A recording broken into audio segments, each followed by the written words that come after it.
As we all know from the news, a carbon tax was implemented by the federal government effective April 1st.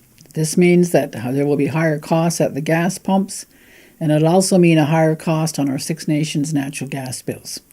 We recently joined with the other communities in Ontario at a Chiefs of Ontario conference, and we passed a resolution to reject the imposition of any tax that breaches our tax immunity. We also directed that negotiations begin with the Government of Canada to secure exemptions for First Nations individuals and communities from all forms of carbon charge on reserve. We will continue to advocate for this exemption. In the meantime, we are told that rebates can be obtained on this carbon tax when you file your income tax returns. I should also say that we know that there are 4 provinces that are also opposed to this carbon tax, and in fact, I think the province of Ontario has taken the federal government to court on the imposition of this tax. So we just want everybody to know that we are working on it. We've been pushing it, and we'll continue to push it and to seek an exemption for First Nations because, as everyone knows, we are tax immune in our territory.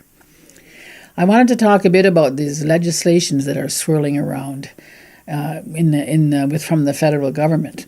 As I had mentioned in previous updates, in February of 2018, Prime Minister Justin Trudeau had announced that the federal government wanted to put in place a framework for federal legislation for First Nations. Six Nations rejected this legislation and also took part in a protest on Parliament Hill to oppose this legislation in December of 2018. I just want to make that clear because I think there's misinformation on some of the social media that we seem to be going along with this, but Six Nations has rejected it. The federal government did say in December that they were putting this legislation on hold. At the same time, however, they have continued to develop legislation on different subjects such as the Indigenous Languages Act and the Child Welfare Act. These are currently before the House of Commons, and we have staff analyzing these because we have issues with both pieces of these legislations.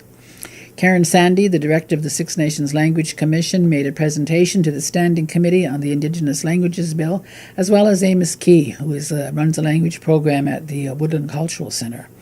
And we have also asked to appear as a witness on the Child Welfare Bill, where we want to point out a number of things that we see wrong with this legislation.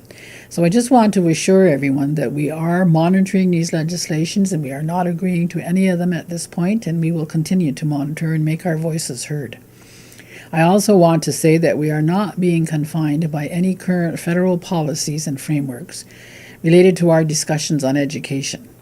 The work we are doing to attain our vision of lifelong learning is outside of any of these current federal policies and frameworks. This means we will require cabinet approval to transfer funding directly from the Treasury Board to support our system if the community decides to go ahead with it. We are seeking full control and authority with federal adherence to their fiduciary responsibility to provide funding for education based on our ongoing needs.